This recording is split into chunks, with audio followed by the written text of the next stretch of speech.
Eto po tayo sa At Home with Chef Gene. And today, napaka-special ng topic natin.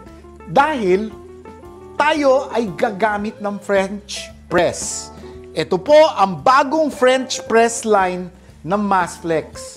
Ngayon, kaya nga pumupunta sa mga mamahaling mga coffee shop kasi hindi ako makapag-froth ng milk, mahal-mahal at saka ang hirap ng ng mga machine. O sige, tayo ay mag-froth ng gatas. Ito yung coffee natin. Ito yung gatas natin. Okay? So, ito yung gatas natin. We will not boil the milk, hindi po boiling. Hindi po boiling. We will warm our milk. Paiinitin lang natin yung ating milk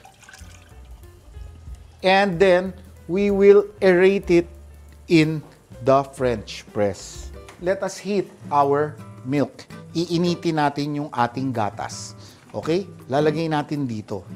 Makikita nyo, mafo-froth natin yung milk successfully.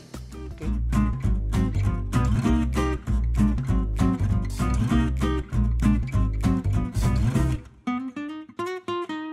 And ito, gaganon lang natin.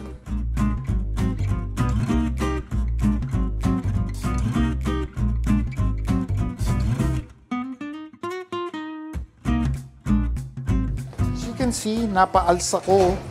Kalahati lang yan kanina. Napaalsa ko yung ating milk.